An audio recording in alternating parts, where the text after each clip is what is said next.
A very good morning to all of you. So, in continuation with the topic refraction through a lens, we are going to study about the technical terms related to a lens. The first technical term here we are having, that is center of curvature. Now, from where we are getting this center of curvature? We know that these are the glass surfaces. Okay, so we are having two spheres. Center of curvature is the center of the sphere whose part you are using in a lens. The center of curvature is the center of the sphere whose part you are using in the lens. Okay, so the two spheres we are using. So we are having C1 and C2 as center of curvature.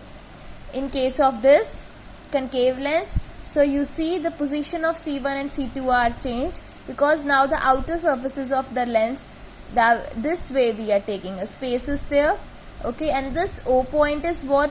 The optical center, and on the line which we marked all the points, that is known as principal axis. So the center of the sphere whose part is the lens surface is called the center of curvature. Center of that sphere we consider. Next we are having center of curvature, radius of curvature. Now what will be the radius of curvature? So the radius of that sphere we will take. So the radius of the sphere that we will take, suppose P1 C2, okay, or we are having P2 C1, fine, C1 to P, C2 to P. These are representing the surfaces 1 and 2 of the spheres. So that are what? The radius of curvature. Now actually the situation is, these lenses are very thin. These lenses are very thin. So what we consider? We consider that PC1 and PC2 is actually equal to OC1 and OC2. So this OC1 and OC2 are what? They are the radius of curvature. Two terms we have done better. In the two terms we are having, one is center of curvature, the another one we are having what? Radius of curvature. For the center of curvature, the center of the sphere whose part you are taking, and radius of curvature is what? The radius of that sphere. Why we considering it equal to OC1 or OC2? Because lens is very thin. Now the next we are having equiconvex and equiconcave. Equiconvex means when OC1 is equal to OC2. Now the next is, what do you mean by the term principal axis? Principal axis, I told you the line, the line joining the center of curvature of the two surfaces of the lens is known as principal axis.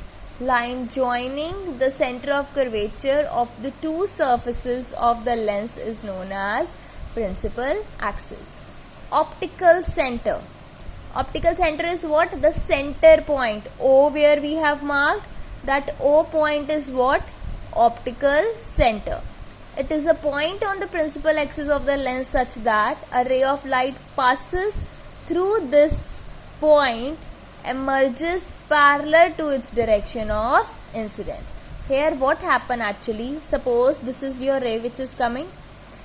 Now this ray is coming, entering from one medium to another medium.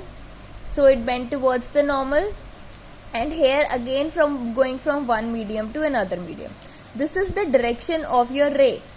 If I draw a straight line from here, from the incident ray, I will see that that is parallel, okay, that is parallel to its direction, passing from the point O, and which is parallel to its direction of incidence. So it's passing from the point O. Now little bit shift here we are having, okay, that is a lateral shift. That line is coming here, not coming here. This is what? A lateral shift. We will not consider it. Why? Because lenses are very thin.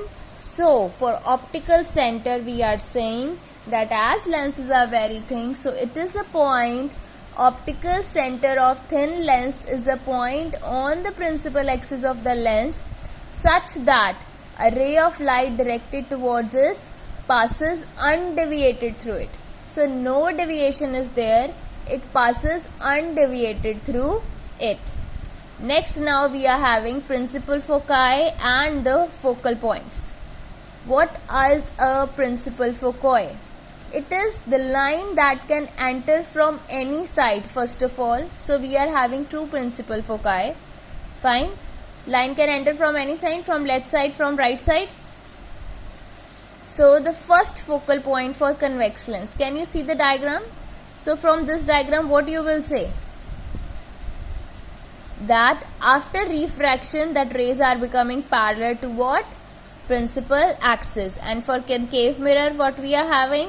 Rays are again parallel to the principal axis, and it appears to, divergence is there, so it appears to meeting at point F1. For the second focal length also, what we are having here, just see the positions of the focus beta for convex lens and concave lens. Here also rays are coming parallel to the principal axis, so passing from the point focus, passing from the point F2. Rays are parallel, they are coming and diverging and meeting the point F2. So one thing, either rays going from the focus, they become parallel to principal axis, or if parallel rays are coming, they come and meet at the point F2. So actually we consider, so here we can say that there are whatever the focuses we are having, actually either rays pass from it and become parallel, okay, or parallel rays come and passes from it. Either is the concept of convergence or divergence. So from this we conclude first focal plane and second focal plane. Plane passes from first focal point and normal to the principal axis. You see? So next is a plane passing through the second focal point and normal to the principal axis. So here what we are having, bacha, these are what the focal planes. Okay, these are what the focal planes, at which point actually the focus is lying. So obviously what is focal length? We will take the distance from the optical center. So OF1 is the first focal length and OF2 is the second focal length. So that's all for today. Good day. God bless you all. Prepare well for your test, and kindly post your doubts either on a YouTube link, or we will discuss that in a Zoom class. Thank you so much, students. Thank you.